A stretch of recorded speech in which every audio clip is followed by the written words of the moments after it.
குதூகல பெருநாள்.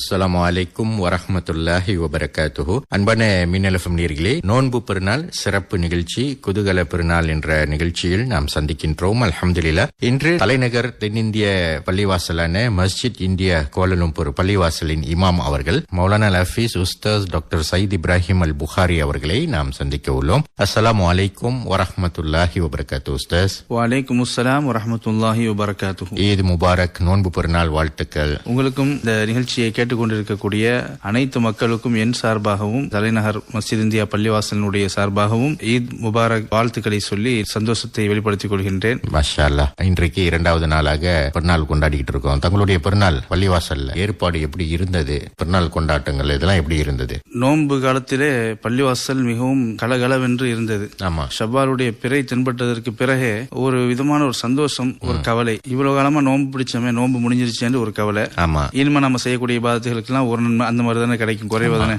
போனஸ் கிடைக்கும். போனஸ் கிடைக்காது, அந்த டைம் முடிஞ்சிருச்சு இல்லையா, அந்த கவலை இருக்குது. இருந்தாலும் ஆஃபர் முடிஞ்சு நிஜமா. அதனால இப்போ ஷவ்வாலுடைய பிறையை பார்த்ததுக்கு அப்புறம் ஒரு சந்தோஷம் என்னன்னா, அல்லாஹ் நம்மள இந்த நோன்பு முடிஞ்சதுக்கு அப்புறம் நீங்க சந்தோஷமா கொண்டாடுங்க, அல்லாஹ்வை புகழுங்க அப்படின்னு சொல்லி இருக்கிறோம். அந்த அடிப்படையில் நம்ம புகழ்ந்து அல்லாஹ்வை துதி செய்து பெருநாளை எதிர்கொண்டோம்.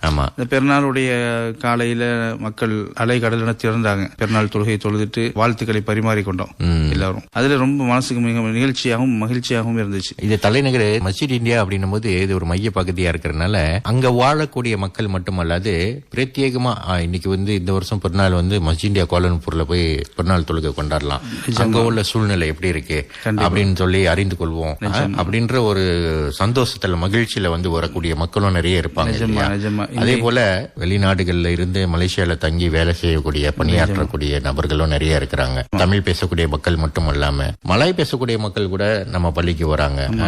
இப்படி பலதரப்பட்ட நாடுகளை சார்ந்தவர்களும் அங்க இருக்கிறாங்க, வர்றாங்க.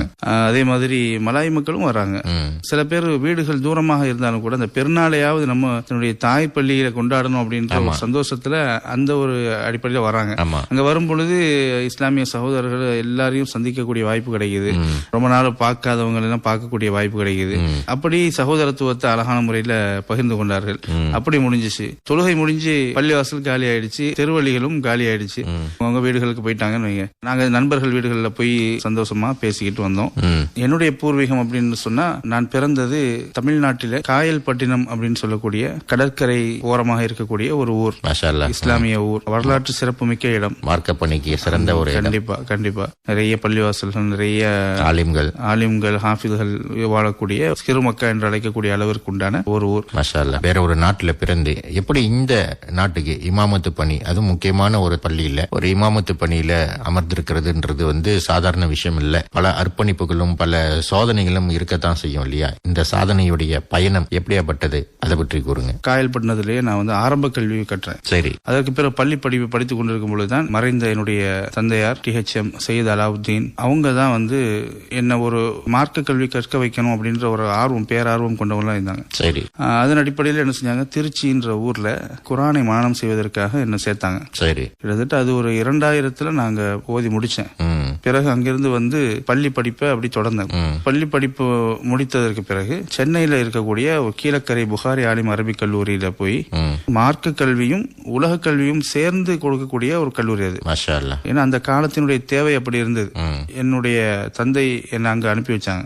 அங்க போய் ஒரு 5 வருட காலம் படிச்சோம். ஆலிம் பட்டமும் வாங்கி கொண்டு அதோடு பேச்சுலர் ஆஃப் பிசினஸ் அட்மினிஸ்ட்ரேஷன், வணிகம் சம்பந்தப்பட்ட அந்த படிப்பையும் இளங்கலை பட்டம் அதையும் வாங்கி கொண்டு ஊருக்கு வந்தேன். வாங்கி கொண்டுனாக்க அசால்ட்டா போயிட்டு முடிச்சுட்டு வர மாதிரி இருக்கு. ஆனா அது பின்னணியில அதுக்கு படிச்சு நேரத்தை ஒதுக்கி செலவு செய்து, ஒரு கல்வியை மட்டும் கற்கக்கூடியவர்களாக இருந்தால் நேரத்தை அதுக்கு மட்டும் செலவு பண்ணுவோம். ஆமா. இது 2 கல்வியும் கற்பதனால் காலையில 7 மணிக்கு எங்களுடைய கல்லூரி ஆரம்பித்தது என்று சொன்னால் மாலை 7 மணி வரைக்கும் அந்த கல்வியுடைய வகுப்புகள் இருக்கும். கொஞ்சம் சிரமமாகத்தான் இருக்கும். கொஞ்சம் சிரமம் இல்ல, நிறையவே சிரமம் தான். அதற்கு சிறப்பான முறையில் வழிகாட்டக்கூடிய சில ஆசிரியர்கள் எங்களுடைய கல்லூரியில் இருந்தாங்க.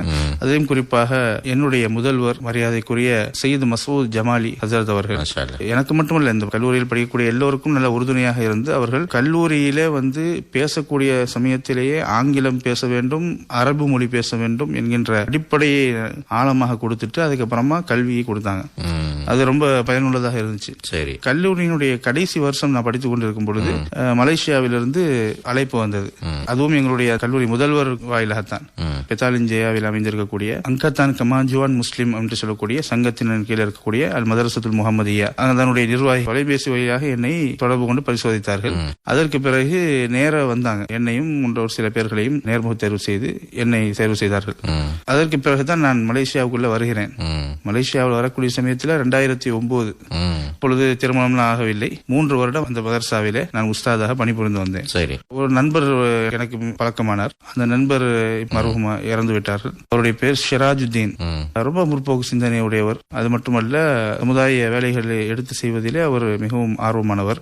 அப்படிப்பட்ட ஒரு நல்ல ஒரு குணம் படைத்தவர். நண்பராக மாறி என்னுடைய எல்லா விஷயங்களிலும் அவர் ஒரு ஆலோசனை சொல்லக்கூடிய ஒரு நல்ல இடத்துல இருந்தார். அப்பொழுது அவர் தான் சொன்னாரு, நீங்க வந்து எப்பவுமே உங்களை மேம்படுத்திக்கணும், அப்படியே நீங்க உங்களுடைய நேரத்தை வீணடிச்சிடக்கூடாது, நீங்க மேம்பட்டா உங்கள் சமுதாயமே மேம்படக்கூடிய ஒரு வாய்ப்பு இருக்கும் அப்படின்னு சொல்லி நம்மளை ஆர்வப்படுத்தினார்கள். சரி, அப்போ ஒரு நாள் எனக்கு கோம்பாகில் அமைந்திருக்கக்கூடிய சர்வதேச இஸ்லாமிய பல்கலைக்கழகத்திற்கு அழைத்து சென்றார்.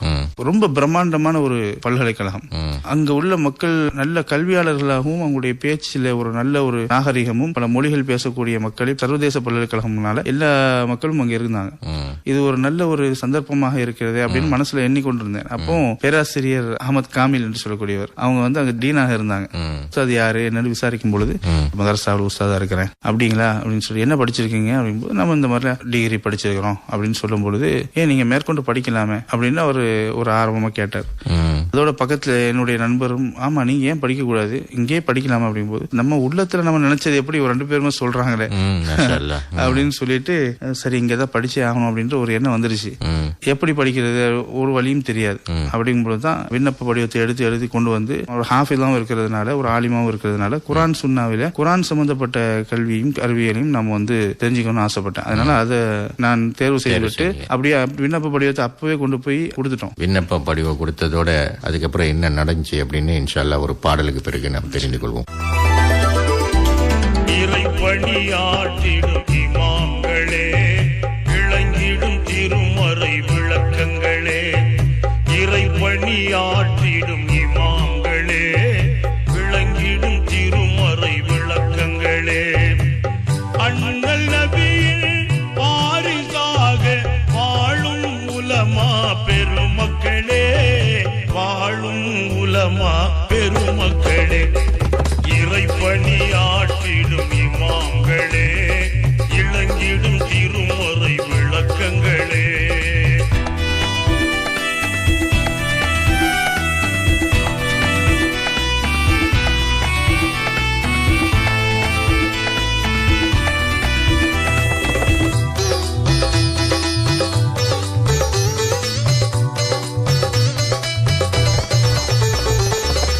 எங்கோ பிறந்து எங்கோ பயின்று எங்கோ பள்ளியில் பணி செய்து, அன்னை தந்தை மனைவி குழந்தை சொந்த பந்தங்களை பிரிந்து, எங்கோ பிறந்து எங்கோ பயின்று எங்கோ பள்ளியில் பணி செய்து, அன்னை தந்தை மனைவி குழந்தை சொந்த பந்தங்களை பிரிந்து, பணியில் இருப்பது எந்த ஊரோ சொந்த ஊராய் அதனை மதித்து, உள்ளத்தாலும் எண்ணத்தாலும் உழைக்கும் தியாக சீலர்களே, இறைப்பணியாற்றிடும் இமாம்களே, இளங்கிடும் திருமறை விளக்கங்களே.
ஆலயமாய் 5 கடமையை மீறும் மடமையை தடுத்து நிறுத்தும் கேடயமாய் நபியின் சுன்னத்தை மறுக்கும் மனிதரை திருத்தும் அறிவு ஆலயமாய் இஸ்லாத்தின் எதிரியை வீழ்த்தி ஈகம் எங்கும் வெற்றியை நாட்டி சொல்லில் அடங்கா சேவையாற்றும் சிறந்த மார்க்க அறிஞர்களே, இறைப்பணியாற்றிடும் இமாம்களே, இளங்கிடும் திருமறை விளக்கங்களே.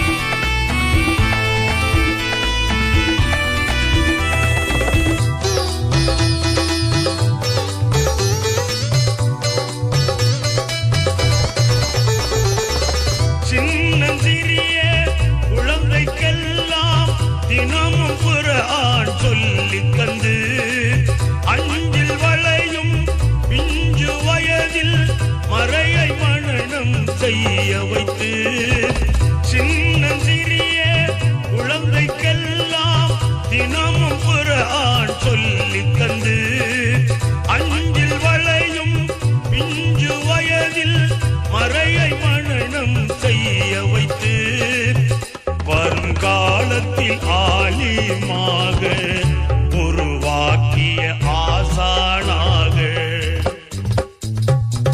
தீனின் வளமே தன்னலமாக தினமும் உழைக்கும் செம்மல்களே, இறைப்பணியாற்றிடும் இமாம்களே, விளங்கிடும் திருமறை விளக்கங்களே, இறைப்பணியாற்றிடும் இமாம்களே, விளங்கிடும் திருமறை விளக்கங்களே.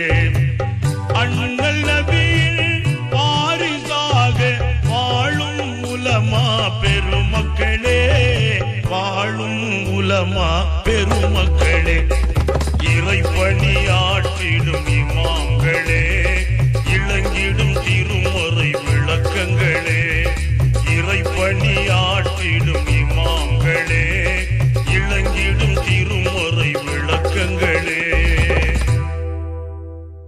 அல்ஹம்துலில்லாஹ். குதூகல பெருநாள் என்ற சிறப்பு நிகழ்ச்சியில ஒரு ஆலிம், ஒரு இமாம் எப்படி ஒரு முனைவர் அப்படின்ற ஒரு தகுதிக்கு, ஒரு அந்தஸ்துக்கு இந்த பயணத்துடைய பின்னணி எப்படி இருந்தது என்பதை பற்றி நம்மோடு சுவாரஸ்யமாக பகிர்ந்து கொண்டு வராங்க தலைநகர தென்னிந்திய பள்ளிவாசலின் இமாம் மௌலானா ஹஃபீஸ் உஸ்தாஸ் டாக்டர் சையத் இப்ராஹிம் அவர்கள் இந்த திருப்பு முனை பயணத்தை பற்றி தொடர்ந்து நேயர்களோடு பகிர்ந்து கொள்ளும். விண்ணப்ப படிவம் கொடுத்து விட்டது பிறகு நான் வந்துட்டோம். நாங்க சரியாக ஒரு 3 மாதத்தில் அழைப்பு வருகிறது.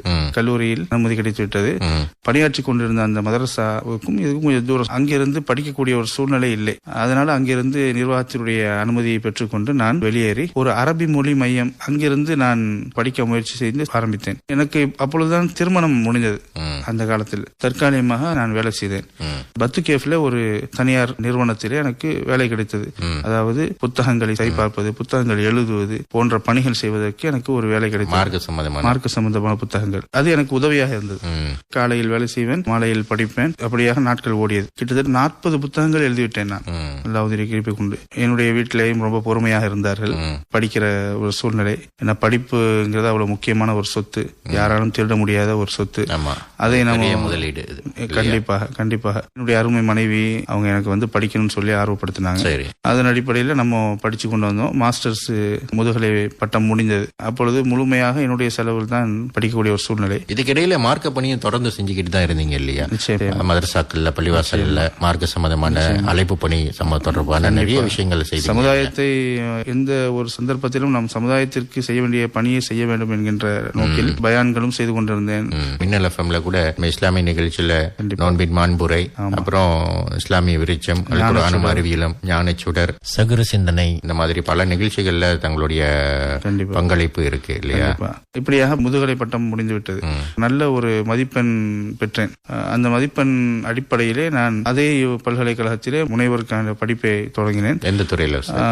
அதே குரான் சுன்னாவுடைய துறையிலேயே படிக்க தொடங்கினேன்.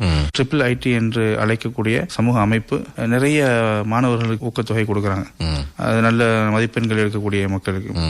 முனைவர் பட்டம் என்பது ரொம்ப சாதாரணம் இல்லை, கொஞ்சம் ரொம்ப ஆழமாக கடினமான ஒரு போராட்டம். ஆராய்ச்சி கட்டுரைகள்லாம் எழுத வேண்டும், ஆய்வு கட்டுரைகள் எழுத வேண்டும். அங்கே நிறைய நேரத்தை செலவு செய்ய வேண்டும். நம்முடைய பேராசிரியரோடு தொடர்பு வைத்துக் கொண்டு ஆய்வுகள் நடத்த வேண்டும். பணி வேற, மார்க்க பணி வேற. கண்டிப்பா அப்படி இருக்கக்கூடிய சூழ்நிலையில எனக்கு ஒரு சில நண்பர்களும் எனக்கு உதவி செய்தார்கள். அதையும் நான் அந்த இடத்துல மறக்க கூடாது. அதை தாண்டி படித்துக் கொண்டிருக்கக்கூடிய நேரத்திலேயே நான் வேலை செய்த அந்த நிறுவனம் வேறு இடத்திற்கு மாறக்கூடிய ஒரு சூழ்நிலை ஏற்பட்டது. எனக்கு படிப்பை விட்டு வெளியே தூரமாக வர முடியாது என்ற அடிப்படையில் நான் அங்கிருந்து விலகிக் கொண்டேன். இங்கே மஸ்ஜித் இந்தியா தலைநகர் பள்ளிவாசலில் இமாம் தேவைப்பட்டது. அப்பொழுது இமாமாக இருந்த நண்பர் உஸ்தாத் நாசிர் அலி உமரி அவர்கள் அப்பொழுது வேலையை முடித்துவிட்டு இந்தியாவிற்கு திரும்புகிறார். அப்பொழுது இந்த இடத்திற்கு ஒரு இமாம் தேவை என்பதால் நிர்வாகத்தோடு தொடர்பு கொண்டு, அவரும் நல்ல முதுகலை பட்டம் பெற்ற ஆங்கில மொழியில நல்ல திறமையான மொழியாற்றல் படித்த ஒரு இமாம், நிறைய திறமையானவர். நிறைய விஷயங்கள் நாங்க பகிர்ந்து கொள்வோம். மக்களுக்கு என்ன செய்யலாம், எப்படி சொல்லலாம் அப்படின்றத பகிர்ந்து கொள்வோம். சிபாரிசு செய்தார், நேர்முக தேர்வு வைத்தார்கள். என்னுடைய பணி அங்கே தொடங்கியது. நிர்வாகம் எனக்கு ரொம்ப ஊக்கமாக இருந்தார்கள். படிப்பு எனக்கு முடியவில்லை, இல்ல நீங்கள் படித்தாலும் பரவாயில்லை, நீங்கள் நல்லபடியாக அந்த படிப்பை முடியுங்கள், அதோடு நம்முடைய பள்ளிவாசலில் நீங்கள் இமாமாக இருங்கள் என்று சொல்லி அவர் எனக்கு ஒரு நல்ல வாய்ப்பை கொடுத்தார்கள். அதன் அடிப்படையில் அது மட்டுமல்லாமல் எனக்கு கல்விக்காக வேண்டி உதவி செய்தார்கள். இந்த பெருநாள் உங்களுக்கு ஒரு குதூகலமான ஒரு பெருநாள் அமையறதுக்கு தங்களுடைய இந்த வெற்றி இது ஒரு பெரிய சாதனை. கண்மணி நாயகம் ஸல்லல்லாஹு அலைஹி வஸல்லம் ஒரு வார்த்தை சொல்லி இருக்காங்க. அதாவது உலமாக்கள் நபிமார்களுடைய வாரிசு அப்படின்னா உலமா வரசத்துல் அன்பியா அப்படின்னு சொல்லி எதை வைத்து சொன்னாங்க அப்படின்னா, அந்த நபிமார்கள் அவங்களுடைய அந்த மார்க்க ஞானத்தை பெற்றுக்கொண்டு மக்களிடையே பரப்பி கொண்டு அந்த பணியை தொடர்ந்து செய்யக்கூடிய அடுத்த கட்ட வாரிசுகளாக இமாம்களுக்கு அந்த கண்ணியத்தை அவங்க வழங்கி இருக்கிறாங்க. அதே போல பனி இஸ்ரேல் காலத்தில் உள்ள நபிமார்களுடைய அந்தஸ்துக்கு தகுந்த கண்ணியமுடையவர்கள் உம்மத்தி முகமதியா காலத்தில் உள்ள உலமாக்கள் அப்படின்னு சொல்லி அந்த கண்ணியத்தையும் கொடுத்திருக்கிறாங்க. அந்த அளவுக்கு அந்த ஞானம் மிக்க ஒரு சொத்தாக திகழ்கிறது மார்க்க ஞானம் அப்படின்றது. அதை சாதனை அப்படின்ற பேர்ல தக்க வைத்துக் கொள்ளாம பிற மக்களுக்கு பகிர்ந்து கொள்றதுதான் உண்மையான சாதனையா இருக்கும். நபிமார்களுடைய வாரிசு அப்படின்ற அந்தஸ்துக்கு கண்ணியம் சேர்க்கக்கூடிய வகையில இருக்கும். இப்போ மற்றவங்களுக்கு அது நம்முடைய கல்வி பயனடையுமோ அப்பொழுதுதான் நம் கல்வி கற்றதுக்குரிய அர்த்தமே உண்டாகும். அதனால இப்படியே நம்ம இதே பெருமிதம் கொண்டு அமர்ந்துவிடக்கூடாது. இப்பொழுதுதான் நம்முடைய பயணமே தொடங்குகிறது. அதனால தகுந்த ஒரு இடத்துல தான் தங்களை அல்லாஹ் அந்த பணியில அமைத்து இருக்கிறான். தலைநகரான மஸ்ஜித் இந்தியா முஸ்லிம் அடையாள சின்னமாக திகழக்கூடிய ஒரு தாய் பள்ளியாக அமையக்கூடிய மலேசியா இந்திய முஸ்லிம் பள்ளிவாசல்களுக்கெல்லாம் ஒரு பிரதான ஒரு பள்ளிவாசலாக அமையக்கூடிய இந்த பள்ளிவாசல் எனக்கு இருப்பதனால் நிறைய வாய்ப்புகள் எப்படி கிடைக்குதுன்னு சொன்னா கல்வி மேம்படுத்திக் கொள்ளக்கூடிய வாய்ப்புகள் கிடைக்குது. மாஷா அல்லாஹ் உஸ்தாஸ். மேலும் ஒரு பாடலுக்கு பிறகு மீண்டும் நாம் சந்திப்போம்.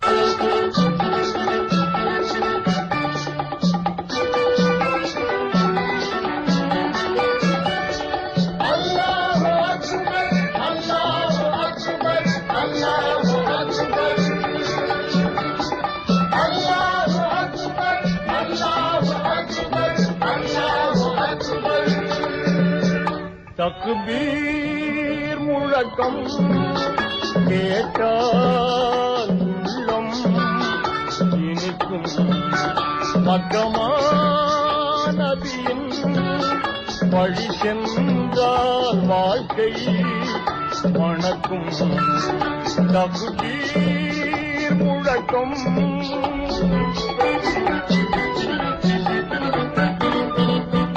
பக்குவம் பெறுவோ பெருமானதி வழியில் பயனை அடைவோ இரசூல் நதி மொழியில் வேகமாய் விரைவோம் ஏகனை தொழுவோம் வேதனை விலகும் வேதனை விலகும்.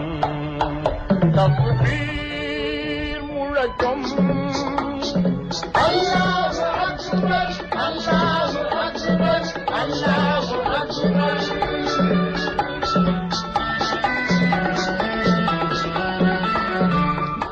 இதயம் திறப்போ இறை சொன்னதை செய்வோம். இருளை போக்குவோம், ஈமான் தனை காப்போம்.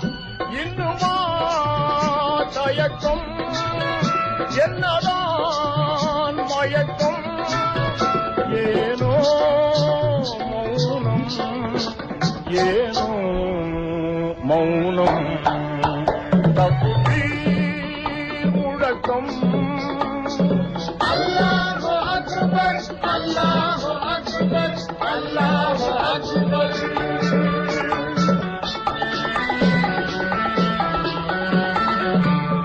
தன்னலம் மறப்போ, தன்மானம் பேணிடுவோ, தியாகம் புரிவோ, தீன் வழியில் நடந்திடுவோம், சோர்வினை நீக்குவோம், சோகத்தை மாற்றுவோம், சொர்க்கமே காணுவோம், சொர்க்கமே காணுவோம். தக்பீர் முழக்கம். அல்லாஹு அக்பர், அல்லாஹு அக்பர், அல்லாஹு அக்பர், அல்லாஹு அக்பர், அல்லாஹு அக்பர், அல்லாஹு அக்பர். சரிங்க உஸ்தாஸ், தாங்கள் தரணும் அப்படின்ற ராக அடிப்படையிலும் மிகவும் அழகாக ஓதக்கூடிய ஒரு ஆற்றல் பெற்றவர், அதை பற்றி கூறுங்க. என்னுடைய துறையில் இருக்கக்கூடிய அந்த பேச்சு திறமையையும் ஓதக்கூடிய திறமையையும் தரணும் முறையில் ஓதக்கூடிய அந்த திறமையெல்லாம் வளர்த்துக் கொள்வதற்குரிய வாய்ப்பும் எனக்கு கிடைச்சிருக்கிறது. அதன் அடிப்படையில் நான் அதையும் கற்றுக்கொண்டு மேம்படுத்திக் கொண்டு வருகிறேன். மாஷா அல்லாஹ். ஒரு 2 வரி நேயர்களுக்காக ஓதி காட்டுங்களேன். அஊது பில்லாஹி மினஷ் ஷைத்தானிர் ரஜீம். பிஸ்மில்லாஹிர் ரஹ்மானிர் ரஹீம். இன்னா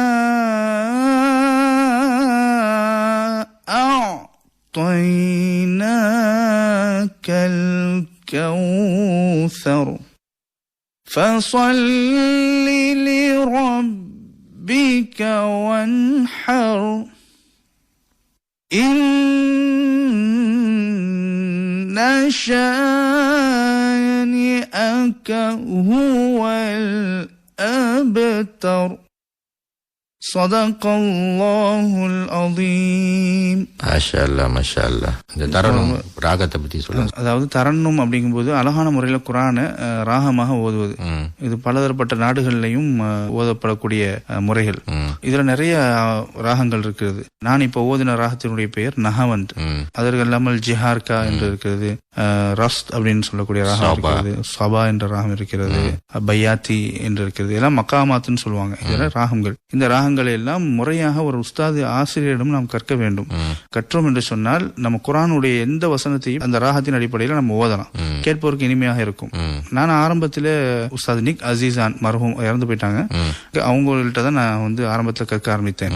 அதற்கு பிறகு இப்போ உஸ்தாத் ஜுல்கிஃப்லி ஹம்தான் அவங்களிடத்துல நான் போய் நேரடியாக கல்வி கற்றக்கூடிய ஒரு சூழ்நிலை ஏற்படுத்தி அதற்கு இப்ராஹிம் நாசிர் அழைக்கக்கூடிய இப்ராஹிம் ஹாஜி அவர் வந்து எனக்கு ரொம்ப உறுதுணையா இருந்தாங்க. டத்தோ ஜவஹர் அலி இருக்கிறாங்க நம்முடைய சமுதாய தலைவர், அவர் இதற்குரிய வாய்ப்பை எனக்கு அமைச்சு கொடுத்தாங்க. அதன் அடிப்படையில் நம்ம வந்து இதை கற்றுக்கொண்டு வருகின்றோம். அவங்களுக்கு எல்லாத்தையும் நன்றி தெரிவித்துக்கிறேன். இது எல்லாரும் கற்கக்கூடிய ஒரு கலை. இந்த கலையை வந்து இமாம்கள் குறிப்பாக கற்க வேண்டும். ஏன்னா வந்து நம்ம ஓதக்கூடிய சமயத்துல உள்ளத்துல ஒரு மாற்றம் ஏற்பட வேண்டும். இமாம் ஓதக்கூடிய சமயத்துல பின்னாடி இருக்கக்கூடியவங்களுடைய உள்ளத்துல ஒரு இறையச்சம் உண்டாக வேண்டும். அப்படிப்பட்ட இறையச்சத்தை தூண்டக்கூடிய ஒரு அழகிய கிராத்து தான் இந்த அடிப்படையில் நம்ம ஓதுகின்ற பொழுது அது உள்ளத்துல ஒரு மாற்றத்தை ஏற்படுத்தும். மாஷா அல்லாஹ், மாஷா அல்லாஹ் உஸ்தாத். அல்லாஹ் தான் தங்களுக்கு அந்த பாராட்டியும் கண்ணியத்தையும் வழங்கணும். முனைவர் பட்டம் அப்படின்றது வாழ்க்கையிலேயே வந்து ஒரு சாதனை. அப்படி இருந்தாலும் தாங்க ஒரு ஆலிமா இருந்து ஒரு ஆபீஸா இருந்து முழு குர்ஆனை மனனம் செய்யறது வந்து சாதாரண விஷயம் அல்ல. மனனம் செய்த பிறகு அதை தக்க வைக்கிறது அதோடைய பெரிய சவாலான விஷயம் இல்லையா? இருந்தாலும் தக்க வைத்து ஆலிமாக இருந்து மார்க்க பணிகள் பல செய்து இளங்கலை பட்டம் பெற்று முதுகலை பட்டம் பெற்று தொடர்ந்து முனைவர் பட்டம் பெற்ற பிறகு அதோட நின்று விடாம இந்த தரணுமையும் போய் கத்துக்கிறேன். இவ்வளவு விஷயம் இருந்து பல மக்களுக்கு ஞானத்தை கல்வியை வழங்கக்கூடிய ஸ்தானத்துல இருந்து கொண்டு மேலும் தொடர்ந்து பயின்று கொண்டு வரேன் அப்படின்னு சொல்றது உண்மையிலேயே வந்து பாராட்டக்கூடிய ஒரு விஷயம். தங்களுடைய பெருந்தன்மையை காட்டுது இல்லையா? எப்போதுமே கற்றது கையளவு, கல்லாதது உலகளவுன்னு சொல்லுவாங்க. அது போல 100க்கு 100 உண்மையான ஒரு செய்தியை சொன்னீங்க. ஆக இந்த பெருநாள், இந்த சிறப்பான தங்களுடைய இந்த சாதனைக்கு ஒரு சன்மானமாக எனது இதயம் கனிந்த ஈத் முபாரக் நோன்பு பெருநாள் வாழ்த்துக்களை கூறிக்கொள்கிறேன். இன்ஷா அல்லாஹ் மீண்டும் சந்திப்போம். அஸ்ஸலாமு அலைக்கும் வரஹ்மத்துல்லாஹி வபரகாத்துஹு. வலைக்கும் அஸ்ஸலாம் வரஹ்மத்துல்லாஹி வபரகாத்துஹு. நல்லது அன்பான மின்னல் எஃப்எம் நேயர்களே, நோன்பு பெருநாள் சிறப்பு நிகழ்ச்சியான குதூகல பெருநாள் என்ற நிகழ்ச்சியில் தலைநகர் தென்னிந்திய பள்ளிவாசலின் இமாம் அவர்கள் மௌலானா அல் ஹஃபீஸ் உஸ்தாஸ் டாக்டர் சயீத் இப்ராஹிம் அல் புகாரி அவர்களை நாம் சந்தித்தோம். நேயர்கள் யாவருக்கும் மீண்டும் நோன்பு பெருநாள் வாழ்த்துக்களை கூறி உங்களிடமிருந்து விடைபெறுகின்றேன். இன்ஷா அல்லாஹ் மீண்டும் சந்திப்போம். அஸ்ஸலாமு அலைக்கும் வரஹ்மத்துல்லாஹி வபரகாத்துஹு. தயாரிப்பு அப்துல் கனி. #penyiaran Jakim.